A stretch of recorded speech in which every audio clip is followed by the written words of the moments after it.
A young 33-year-old university student from China was discovered by FBI counterintelligence to be coordinated in smuggling a potential agro-terror weapon into the United States, lying about it. This recent case of alleged agroterrorism is just the tip of the iceberg, says investigative reporter Sam Cooper. In fact, he played a key part in uncovering a similar case in Winnipeg, Canada last year. A married couple from China had been allegedly working with the highest levels of Chinese military's bioweapon program in Ebola research. They were running clandestinely materials from China and connected to the Wuhan Institute of Virology into the Winnipeg lab. For years, Cooper has been at the forefront of exposing Chinese Communist Party infiltration of Canada. He's the author of Willful, Blindness: How a Criminal Network of Narcos, Tycoons, and Chinese Communist Party agents infiltrated the West. No one is like the Chinese Communist Party in terms of the inseparable integration with transnational organized crime. This is American Thought Leaders, and I'm Jan Jekielek. Sam Cooper, so good to have you back on American Thought Leaders. Great to join you, Jan. Well, Sam, you've been doing some unbelievable work. I'm just going to read your newest headline because it speaks to something on both sides of our border. Exclusive analysis: Chinese couple smuggled agroterrorism weapon fungus into U.S. We've heard about that. Echoing Winnipeg lab Ebola espionage case. So why don't we start by you just giving me a picture of what this agroterrorism weapon side things was, and why does this reminisce of that Winnipeg case some years back? Well, Jan, as you know, I've been following China's deep infiltration of North America for years. So when a new case pops up from the FBI, I'm able to compare to my findings that have come out in Canada. The case in Michigan and Texas, we're still getting our heads around it, but I think people are rightly stunned that a young 33-year-old university student from China, a Communist Party member, with her boyfriend, was discovered by FBI counterintelligence to be coordinated in smuggling a potential agro-terror weapon into the United States, lying about it. And the record shows they were evidently working on this material in these two schools in Texas and Michigan. And they had previously been working on this at the same university in China. What really struck me from the findings included found on the young woman's phone was her pledge of loyalty to the Chinese Communist Party, which included ties to her research grant funding. Other stunning information, of course, as you know, Jan, we're in a Cold War that appears to be getting pretty hot between Beijing and Washington. And so this type of case raises the concern that Chinese students with connectivity to Chinese research grants, which evidence shows from previous cases from the FBI, is part of China's 1,000 Talents dual-use plan. These types of, let's just call them potential agents of the Chinese military, are using North American research facilities to potentially work on bioweapons. And so there's a lot more to that case, but I can jump into where I think I'm adding world level reporter value is the cases in Canada that speak to those findings. So the Winnipeg lab case, evidence has trickled out very, I would say, unwillingly out of Ottawa for years now that a couple, again, a married couple from China had been allegedly, according to the documents we now have access to, working with the highest levels of Chinese military's bioweapon program in Ebola research. Of course, from the Chinese side, this is about defensive technology, but CSIS records that have come out in Ottawa, due in part to my digging, show that these two scientists in the Winnipeg lab were covertly running Chinese military-connected research students. They're research students undercover, but they were being run into Canada with visa fraud. They were running clandestinely materials from China and connected to the Wuhan Institute of Virology into the Winnipeg lab. So there's a lot going on there, but my top level findings are we have Chinese couple who have pledged loyalty to the Chinese Communist Party. Evidence shows they have been working, at least the woman, Dr. Chu in Winnipeg, working with the highest levels of the People's Liberation Army bioweapon program. Documents show that Dr. Chu in Canada was clandestinely working on 2 projects for the Wuhan lab, Ebola, gain of function, using Canada's facilities, and the bat filovirus projects, which others have shown also involved controversial US-based researchers. And so we could talk for a few hours about this case alone, but those findings of visa fraud, but clandestine potential bioweapon research using North American facilities clandestinely, and it looks like sending that biotechnology back to China and posing a threat, I believe, to our lives in North America, if not already during the pandemic. Those are my top level comparative findings. I mean, absolutely fascinating. I can't help but remember just looking at some of the email correspondence between some top U.S. government officials, in the sciences, and also the Wuhan Institute people, and just like the character of the communication. It's this sort of chummy, like we're in this together. Like there's no seemingly awareness of the fact that this is obviously a dual-use facility in Wuhan, right? That it's a not just a research, it's a military operation. If indeed there is even a non-military sort of element to it. Of course, everything in communist China functions in this dual use or hybrid way. What lesson can the FBI right now glean from the reporting you've done on the Winnipeg lab? I think there's a lot of lessons, and the first one is, unfortunate to say, as a Canadian, the FBI should be very wary of the government in Ottawa and their lack of capacity to investigate insider threats. This is what has come out of the disclosures in Ottawa's parliament, which, by the way, opposition parties had the parliamentary authority to request documents back in 2021 to ask, what is going on in that Winnipeg lab when news broke that the RCMP reportedly was investigating this husband and wife team. And the government then, through a law case, refused to disclose that information. I was struck by the emails that came out through Freedom of Information, including my investigations, that Dr. Chu in the Winnipeg lab appeared to be bullying in her tone to Canada's government.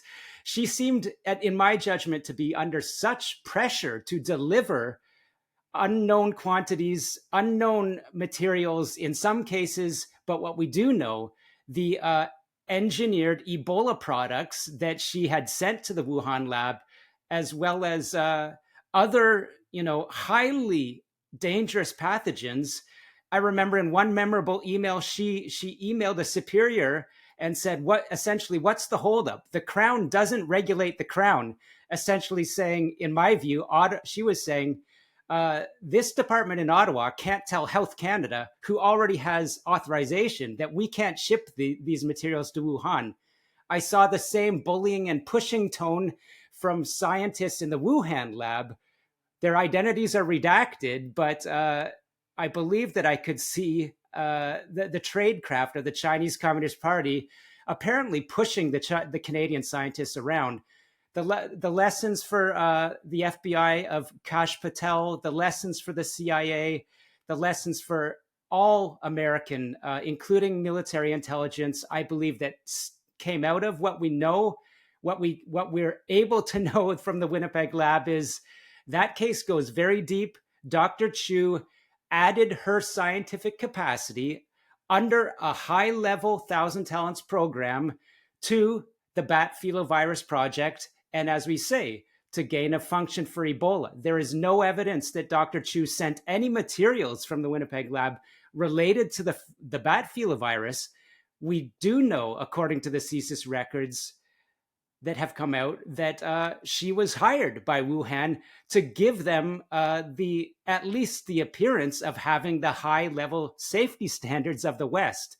So I'll boil down my top line answer to you. Washington needs to be concerned that this case in Winnipeg has shown that Ottawa has not responded to its intelligence warnings on insider threats. And when news did break, there was a big concern in Winnipeg. The Parliament of prior Prime Minister Justin Trudeau covered the case up, and they even pointed to the opposition MPs asking for answers and suggested this was anti-Chinese and racist to suggest that anything untoward with regards to China's use of the Winnipeg lab had happened in Canada. I mean, this is just absolutely astonishing, right? I mean, Sam, you've been kind of on the cutting edge of understanding how deep some of this infiltration goes, whether it's through this, what I think it's called the Unholy Trinity, right? It's the business tycoons and the Triads, and then of course the CCP itself, the state security, all working together to facilitate outcomes for the CCP. You've kind of documented this in some extensive, in multiple extensive way, along with numerous other people. But I want to go for a moment to your book, Willful, Blindness, which I love the title, right? Because I think what you seem to have been talking about just now is willful blindness. Absolutely. And as you raise my book, the top line thesis, which is essentially now confirmed in US congressional hearings, that elite Chinese Communist Party members, very unfortunately, are involved in dark alliances with global Chinese triad actors, including in Mexico City, very strongly set up in Toronto, Markham, Ontario, Vancouver, Richmond, British Columbia. The CCP is involved in fentanyl trafficking. The US government now says this in 2024, 2025. My book was indicating it in 2021 because I had Canadian intelligence leaked documents from the past, and I had sources in Canada and the United States with that intelligence visibility.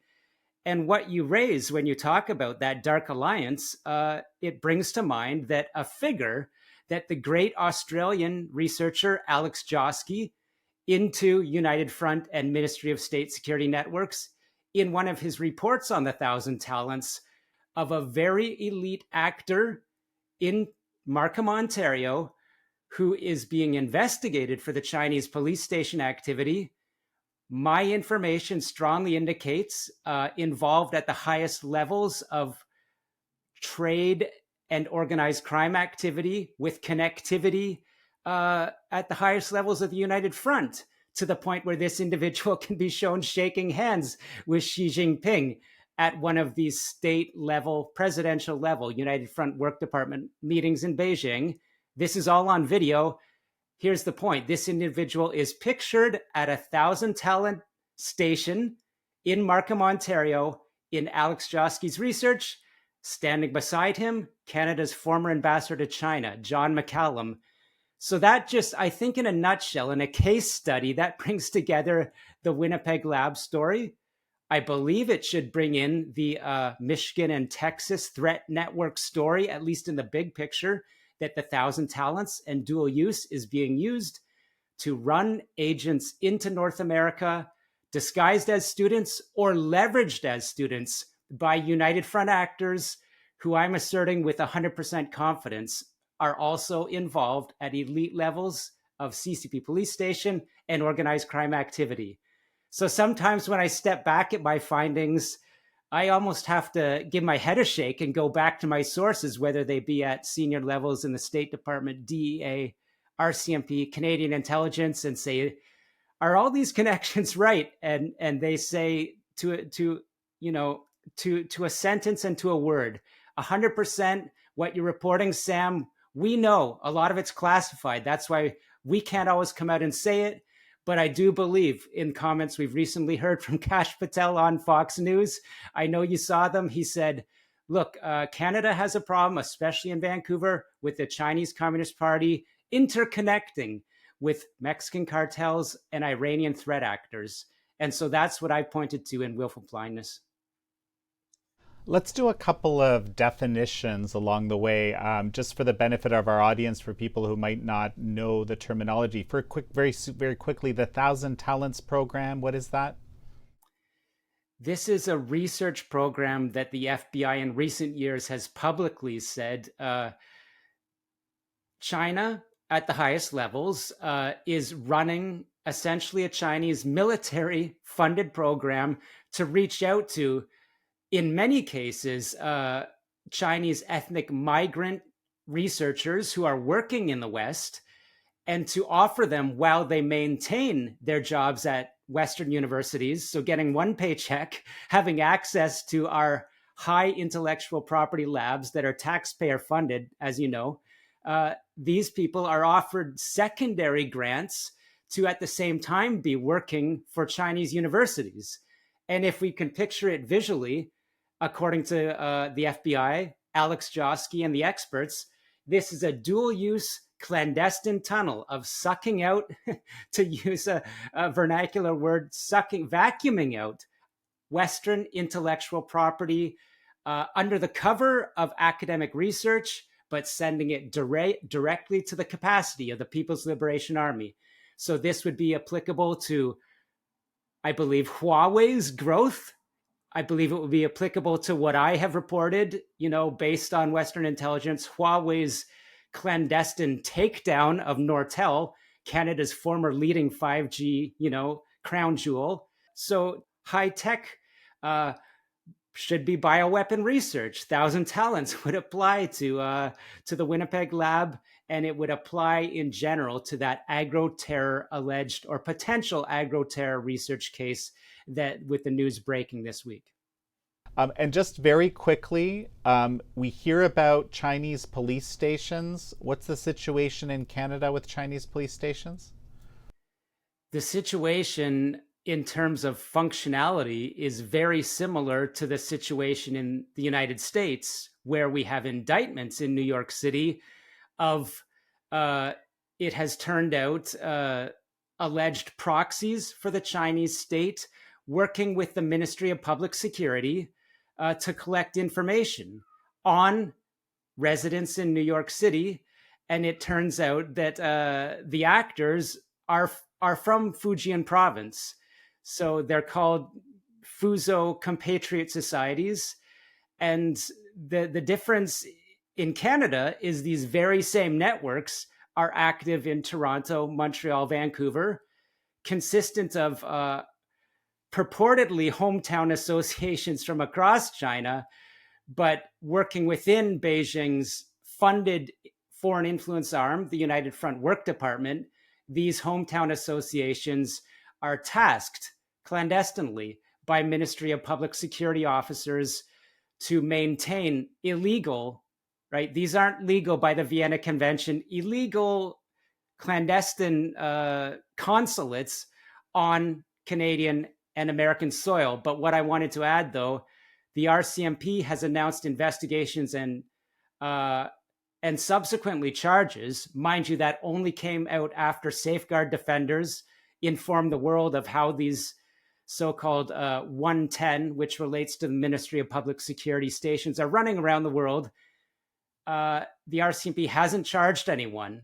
And Jan, I think this concerns certainly some of the experts I talk to, because the individuals that my sourcing indicates are under investigation are frequently pictured with elite Canadian politicians. And as I've said, associated to the Thousand Talents program.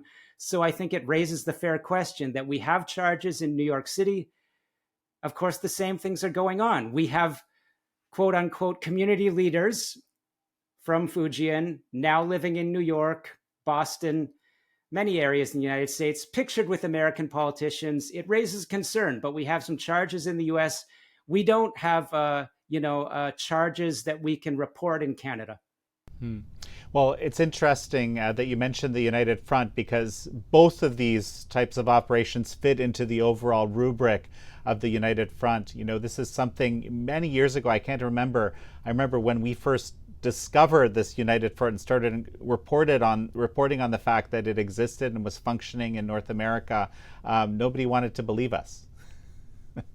Yeah, it literally is a conspiracy, and conspiracies are hard to report and they're hard to believe. Rightfully, you don't want people believing every wild, story that comes out.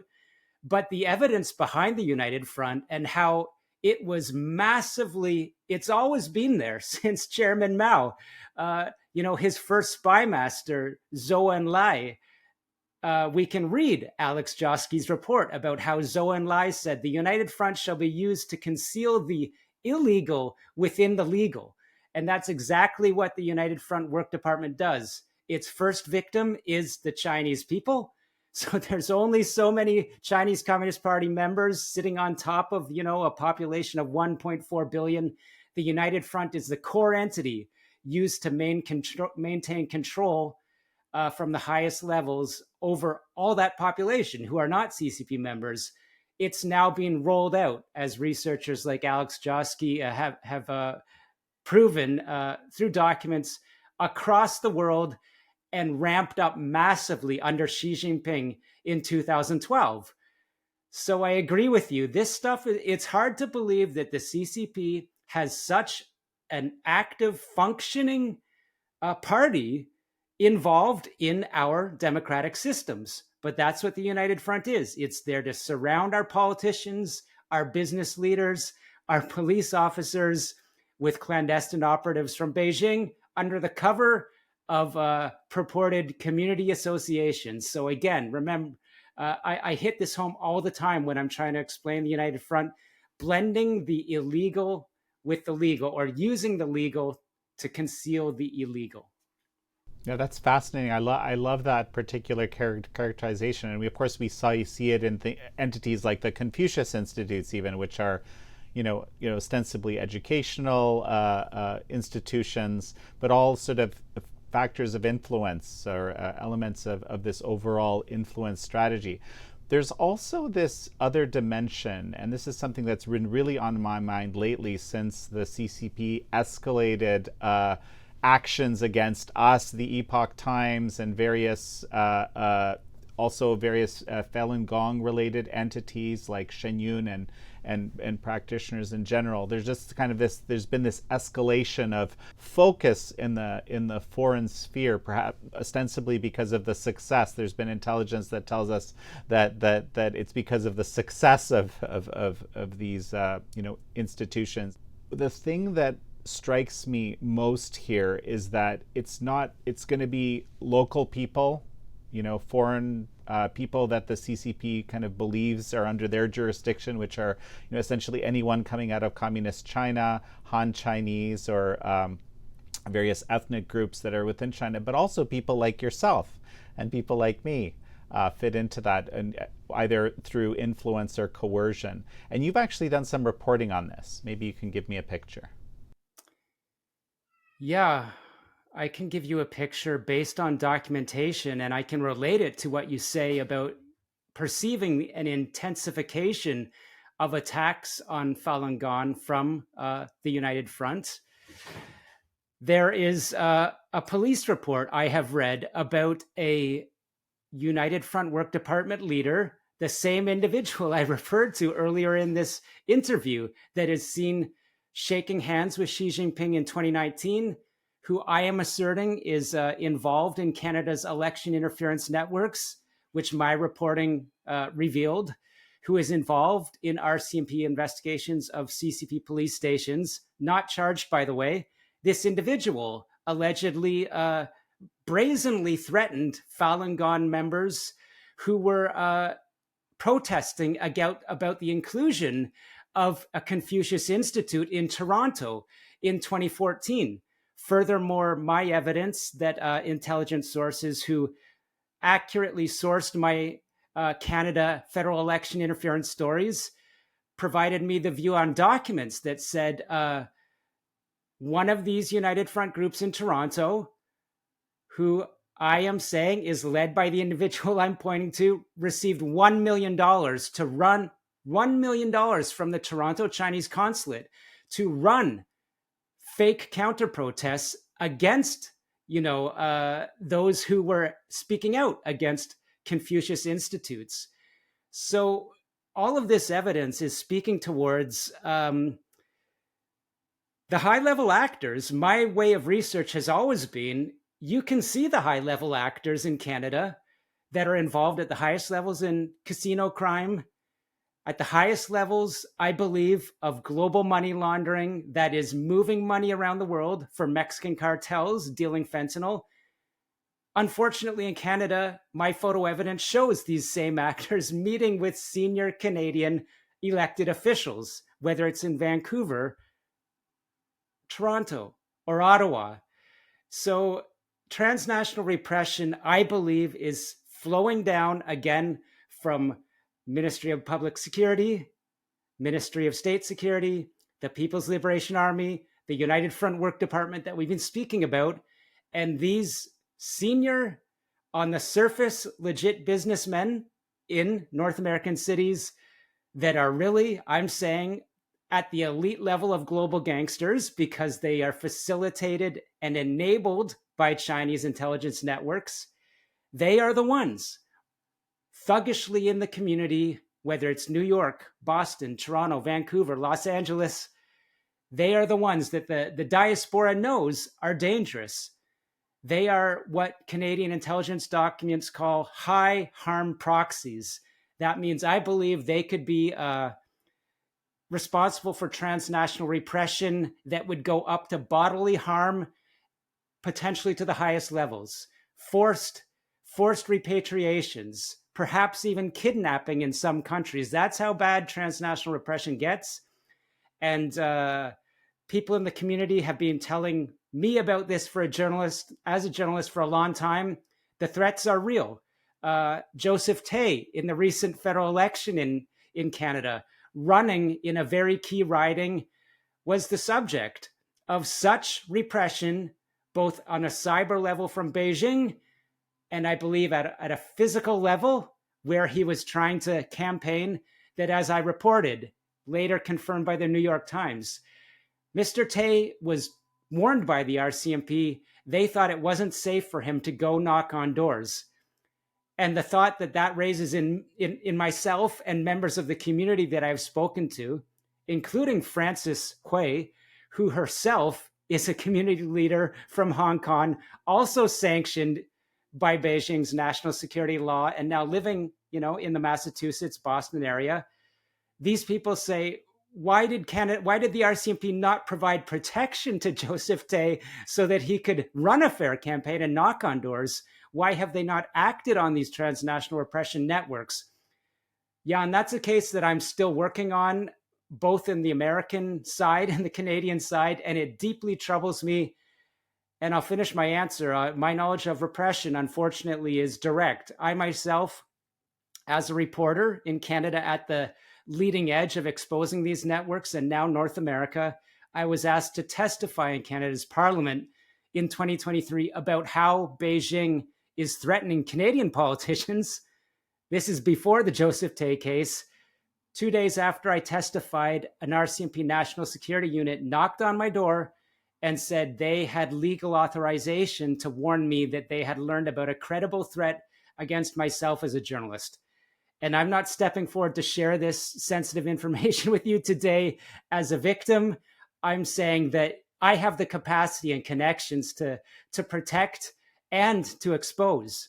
But people in the community perhaps have been living for a long time under the same and serious threats, and Canada's government hasn't acted and still isn't acting. We still lack a foreign agent registry in Canada, even though Canada's Parliament in 2024, after my investigative reports, tabled and voted for unanimously a foreign agent registry. It's still not implemented, almost shockingly. Yeah, and of course, Francis Hui, very well-known dissident from Hong Kong, $1 million Hong Kong dollar bounty on her head remains. I mean, this is it's almost hard to believe. This is someone who, as a teenager, was fighting for freedom in the most peaceful way imaginable. It saddens me. It stuns me.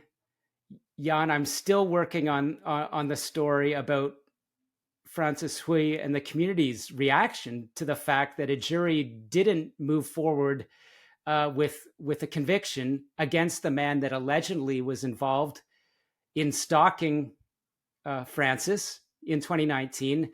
You remember there were so many cases across the world of these young, brilliant, brave, in many cases, very young Hong Kong democracy activists in cities around the world, Australia, United States, Canada, protesting for freedom in Hong Kong, protesting against the takeover of the Chinese police state. And in so many cities, Boston, Toronto, Vancouver, we saw thugs, many of them associated to high-end cars, threatening people like Francis Hui, threatening people, from Joe Tay's community in Toronto and Vancouver, to the point where there's WeChat evidence of these thugs that are tasked by Beijing, tasked by these criminals living in Toronto, Vancouver, and other cities. We saw messages shared among them with, pictures of weapons, saying that in Francis's case, they said, shoot her in the face. So deeply saddening. The results in Boston, I'll be looking into that, but I'll say this: at least a case went forward. Joseph Tay, my latest reporting, along with others, indicated his family members in Hong Kong were brought in for questioning. Again, to just continue producing that the tentacles, rather the thuggish fists almost of pressure on these brave people like Joseph Tay around the world. And we still don't have an adequate response from Ottawa. Well, let's talk about that a little bit. This is a pretty standard tactic. I mean, many people, unfortunately, working at Epoch Times, especially on the Chinese side of Epoch Times, have experienced exactly this. You come up with a good article, you have a prominent video interview, you say something that's particularly sensitive to the regime. Next thing you know, you're getting a phone call from your maybe elderly father, saying, "Oh, I've just been paid a visit. They're here, and I've been asked to convey a message to you." And often it's not even it's not explicit. It's just that, hey, we're here. Absolutely, and this is one of those things that it's hard to believe. Again, the average person around the world, if they read a story like this, hard to believe. But we've seen the cases. There was a case in Australia where a brave young woman shared, the video evidence of one of her family members sitting with the Ministry of Public Security in China. And I forget the exact words, but absolutely, for anyone, shaking their head and saying, this isn't going on in the West, it's happening, and the videos show it. And again, this is the linkage. Ministry of Public Security in China applying those veiled or sometimes not veiled threats to family members. Get your relative in in New York, Toronto, or Melbourne to be quiet, or else. And then the other end of the Ministry of Public Security using proxies in these illegal Chinese police stations on our Western soil to enforce that threat into the community on the ground. And as I say, using the most feared organized crime thugs in the communities and enriching them in their criminality. That's the trade-off there. I mean, and this is, again, I want to go back to this this unholy Trinity idea, because again, it's hard for people to imagine often that it's really the Chinese state security. It's the CCP working hand in hand with the criminals, with the triads, right, with the gangs, and with the wealthy businessmen all together right? And this is, quite notably, for example, in the real estate, causing the real estate market in Vancouver to explode in ways that are even, difficult to imagine in some of the richest communities in the world. Yeah, it really is a tremendously sophisticated, and I'm not ashamed to say tremendously evil system, because there's lots of governments around the world that in one way or another, they may interact with a little bit of organized crime. But as I know, and as my elite experts in North America and the West say, no one is like the Chinese Communist Party in terms of the inseparable integration with transnational organized crime. So it works through my recent reporting at the Bureau has shown that the United Front Work Department and its leaders are literally architecting underground banking and money laundering systems. They are architecting drug collection brokerage houses, cash laundering brokerage systems for the Mexican cartels that are on the front end brutally of dealing fentanyl, that is, of course, ultimately sourced from precursors in China. And the latest evidence from the US congressional hearings in the past year and investigations are, for example, the US government knows that Chinese Communist Party members have so-called golden shares of fentanyl precursor production factories. Chinese Communist Party members, I believe, at governor level and the people surrounding them have direct business relationships with these global triad leaders that happen to be set up very strongly in Canada, as I reported in Willful, Blindness and continue to report. So that the level of interconnectivity between China being behind the global narcotics trade, as the US experts I talk to say, China is upstream. The cartels are below them and they're working together. The money laundering is controlled by Beijing's United Front Work Department in many ways, and it interweaves with the Belt and Road development projects that we hear about around the world, sort of debt trap diplomacy, corruptive development projects, often in not wealthy countries where Beijing wants influence.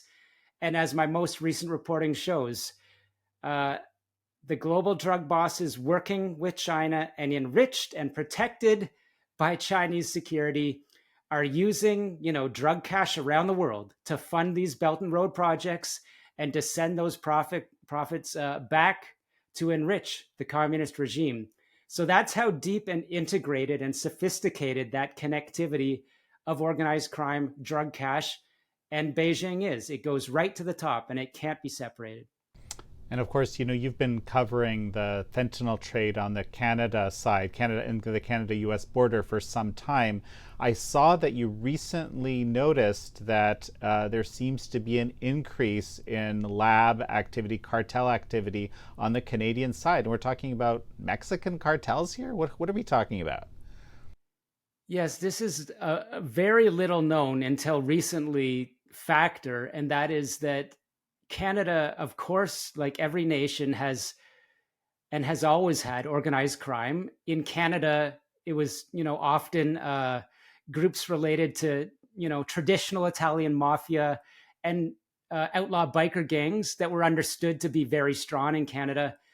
But as my expert source reporting has shown, since roughly the early 2000s in Canadian cities, especially Vancouver and Toronto, also Quebec, Montreal, Mexican cartels with ultra violence have moved in and have been involved in taking over the highest levels of organized crime in Canada. So that is using Canadian cities, using corporate structures, law offices, transportation networks, and as the book Willful Blindness showed, even higher, as I'm indicating, the Chinese Communist Party and their United Front networks and these tycoons and triad leaders that are empowered by Beijing, working together in providing precursors for fentanyl labs set up on Canadian soil. Iranian Middle Eastern threat networks are also very strongly involved. And I had been reporting this for a long time, since 2021. And I think that's why people were shocked when Kash Patel came out and pointed to those exact networks in Canada on his Fox News interview. But as I know, this we can just call it a takeover of organized crime in Canada has been happening at a deep level, especially if we're focusing on the cartels for 10 to 15 years now. And the story that I broke recently is that major investigations in Canada have raised the concerns that Mexican cartels, along with Chinese triads, are using Indigenous First Nations land in Canada. And the key point here is that they are using this land for production, we know, of illegal tobacco, for example. I believe also the worst of synthetic narcotics, weapons trafficking is involved on these Indigenous lands. And the key thing here is, as in America, Indigenous bands, due to, very well-known historic harms, they have won, for good reasons, jurisdiction in many ways over these lands.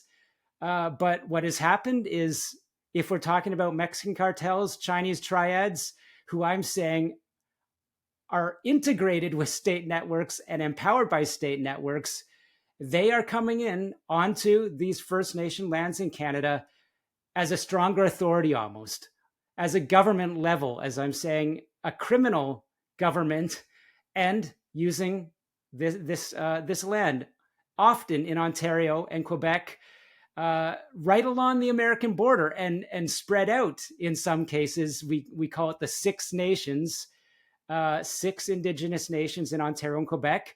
They have cross-border access between Canada and the United States. So in my view, I think this will be what Washington at an intelligence level is very concerned with.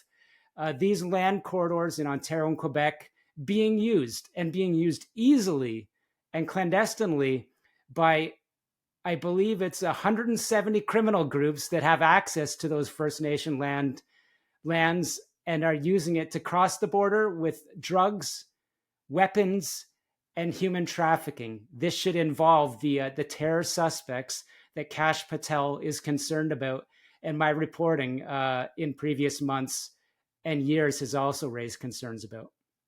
I saw fairly recently a Washington Post headline about the reduced movement of fentanyl and drugs across the southern border. The headline suggested that the reasons are complex and difficult to figure out why that might be. I know my guess is it might have to do with the fact that the movement of people across the border has been dramatically restricted. But that's just my I guess correlation doesn't necessarily mean causation. But has there been a change on the northern border in response to those changes on the southern border?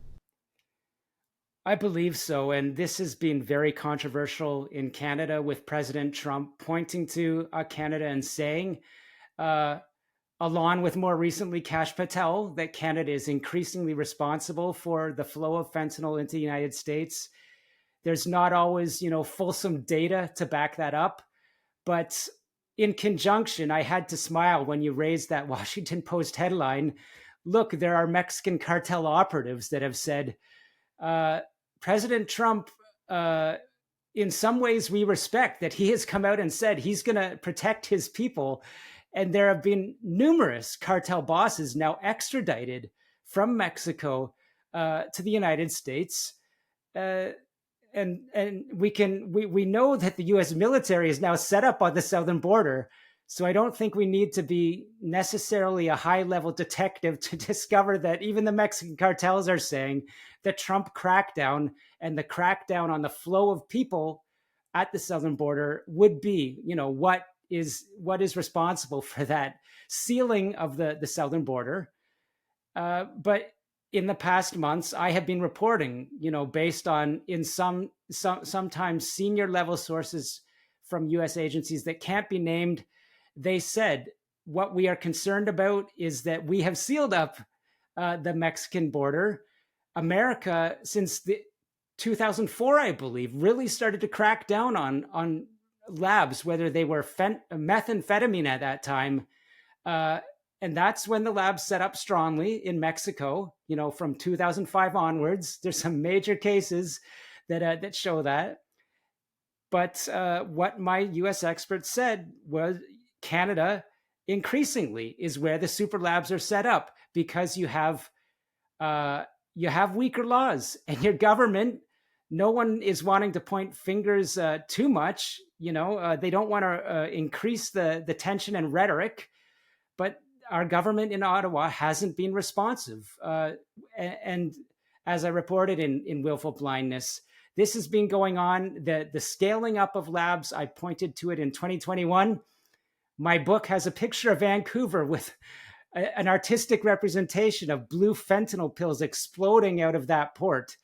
And why did the book have that? Why did I suggest Vancouver was such a problem for the world with fentanyl? Because we could already see labs spreading out across what we call the Lower Mainland. So that's the Vancouver area. And now they're on, as I say, more rural areas in Alberta, British Columbia, Ontario, and Quebec. This is a growing concern. Yeah, and we're going to be doing some more reporting in this vein on our end as well at Epoch Times. We have some things in the works, so to speak. When it comes to Canada, there is a new government. Mark Carney is the new prime minister. It seems like an opportunity to change the approach to all these things. Absolutely. Prime Minister Carney, his rhetoric has been a little bit hard to decipher at times. His party, the former government, and himself during the campaign were openly dismissive to the Canadian public of Washington's concerns that Canada is increasingly a vulnerability for fentanyl production and trafficking and across the borders. And yet, as we now know, privately with President Trump, and after being elected in a very public White House meeting, Prime Minister Carney said he thanked President Trump for his attention, to the fentanyl crisis. So there's absolutely an opportunity now that Prime Minister Carney has won. As we both know, Jan, politics is a tough game, and sometimes the truth can get lost or buried during campaigns. Prime Minister Carney has an opportunity to implement very strong measures to crack down on fentanyl and to work with the American government. As you know, Mexican cartels have now been designated as terror organizations. So what does that mean? As I've reported for the Bureau, David Asher, a very former senior State Department Trump official investigator, said, with that designation, we can not only go after cartels where they are on the soil in these super labs, which, by the way, will have incredible high-powered weapons, grenades, laced with bombs. These are warlike facilities in terms of the cartel's brutality, their firepower. Mr. Asher said in one of the stories that I produced, we can not only go after those cartels because they're obviously terrorists, we can go after their financial facilitators, including the Chinese Triads, and if you want to be blunt, the United Front Work Department, I'm saying, should be part of that, because the cartels cannot send out that killing fentanyl without the precursors from China. I'll add to that.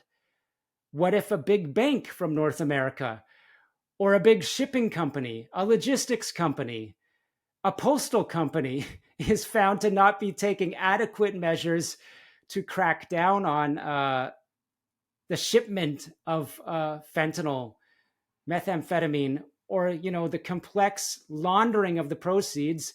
They too could be hit with very powerful laws under these terror designations. So look, Prime Minister Carney, he could stand up in Parliament and promise the North American citizens that he is going to use that law, and he's going to use it like a hammer. As the Canadian government, used very powerful financial laws during the pandemic against certain groups, the Canadian government could do the same against fentanyl facilitators now. I'll add this. I believe I can say, without humbleness, that without false humbleness, Willful Blindness in 2021 said Canada needs an anti-racketeering law that has been incredibly lacking in Canada, for forever, in terms of what the U.S. government uses to crack down on the highest levels of corruptive transnational crime is that RICO law. Canada lacks one. Again, Prime Minister Mark Carney has the opportunity to stand up in Parliament and say, here's a new law that will align us with our allies in Washington, more strongly with our allies in Australia, in London, because transnational crime, working with China, Iran, and Russia, as Kash Patel said, is involved in hybrid warfare against our people. That's the reality. Yeah, and of course, when it comes to the fentanyl, we're not just talking about precursors. We're talking about the pill presses. We're talking about the manufacturing facilities. We're talking about the money laundering operations. We're talking, this is the CCP is so deeply involved in all aspects here, even as some of the legwork is being done by cartels and associated organized crime.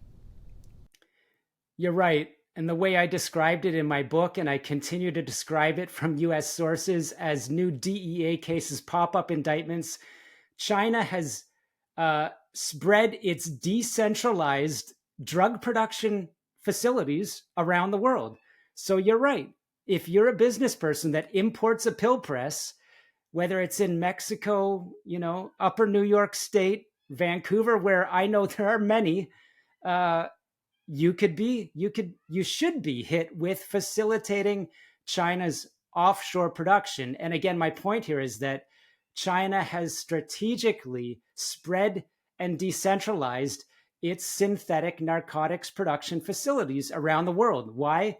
Because recent administrations, starting with Trump, followed through with Biden, said, hey, you can't be sending those pills or precursors from your state-regulated factories into our cities.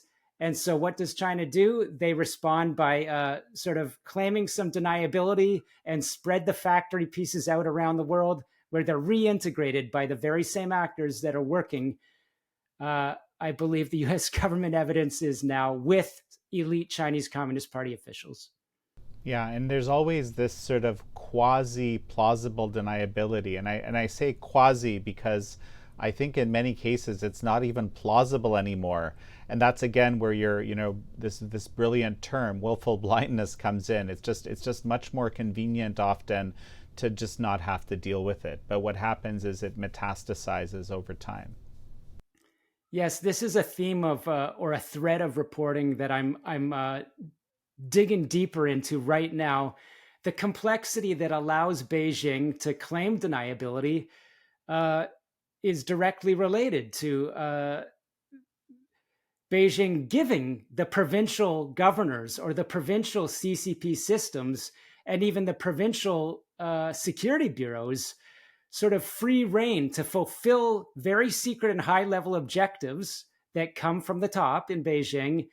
And they can allow those regional governors to go out and get GDP for China any way you can, bring it in through the Belt and Road, and the insulation will be there because Beijing doesn't necessarily want to know or doesn't certainly wants to avoid the evidence that they know that those projects are being sourced by the drug cash, which comes from the precursors, emanating from Chinese factories. And that deniability, I can report with great confidence, stories I'm working are that, look, US officials have for years been visiting the Ministry of Public Security at the highest level and telling them that, hey, in the US government, we understand this very sophisticated underground banking system that's going on involving Triads. Can we tell you about it? And it almost brings a smile to my mind, because I hear about the reports back that, oh, the Ministry of Public Security was very interested in our evidence, and they said, tell us more, tell us more. And I think, well, I can say with confidence, they know it. They know it all already, and it's part of their economy, inseparable. Well, and of course, the person running the show here, the state governor or whatnot, everybody understands that he's pocketing quite a bit of that himself along the way. So it's this sort of, well, I mean, in a way, it functions very much like a mafia, doesn't it? That's a term I can agree with wholeheartedly and 100%. And as I always like to do, I have a document that supports a strong statement. And so in my case, I was provided documents from a Canadian patriot named Brian McAdam. He's no longer with us. A big source of my book. He was there in Hong Kong in the 1990s, discovering at how Canada's immigration system was being infiltrated by CCP agents and triads. One of his immigration reports that I have a full finished product of says, uh, our Canadian intelligence with US Homeland Security uh, has reported that the governor of Fujian province in the early 1990s, their wife was allegedly involved with the Hong Kong Sun Neon Triad in business relationships. And, and so, again, stunningly, the Canadian government and, of course, the US government knew in the 90s that these high-level CCP families and officials in certain regions had direct relationships with triads, and this involved human smuggling. This is why I reported last year for the Bureau. If you're looking at the southern border and all those people, and stunningly, mostly Chinese migrants coming across the Mexico border into the United States, I reported it makes sense because we've known, and I've reported that governor in Fujian province working in human smuggling with Chinese triads that use stolen passports and use Latin American states in corruptive ways. So the picture adds up, and it's undeniable. Is that a mafia state? I say yes. Yeah, and then you think about how crazy it is that we really knew about the sort of the proto status of where we are today already as early as the 90s, and it's just been allowed to basically grow and metastasize into something quite terrible and difficult to deal with.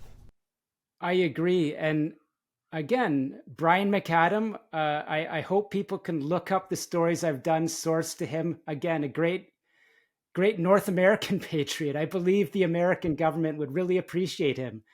Uh, his report called Passports of Convenience that I have disclosed on my stories at the Bureau shows that McAdam predicted that. He said, if we don't crack down on these Chinese triads that through corruptive ways are working with Latin American corrupt governments, are allied with the Ministry of Public Security, are allied with CCP actors to infiltrate American cities.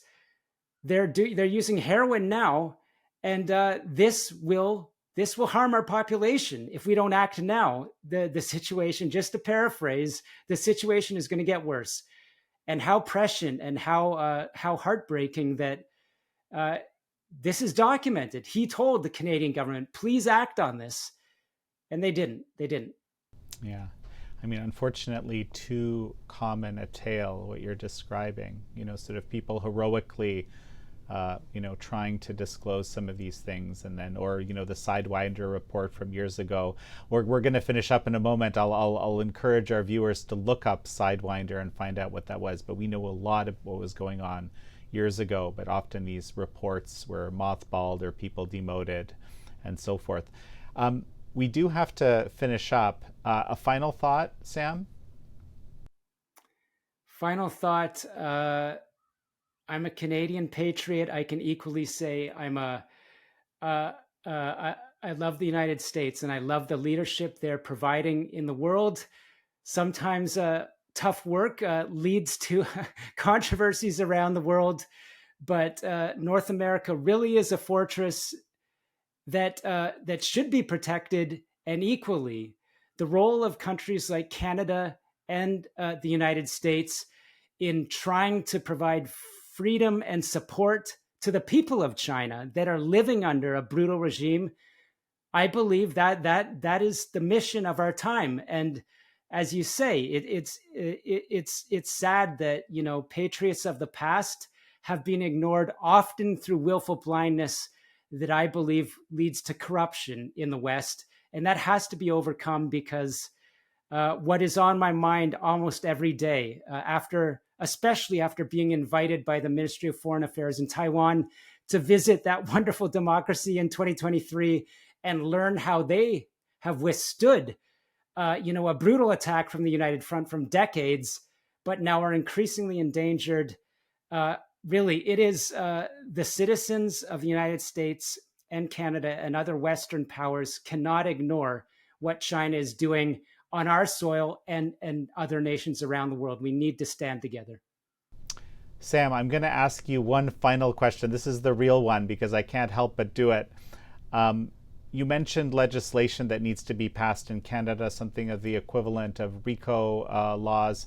But what, in your mind, would be the top way in which the Canada and US could cooperate to bring some of this to heel?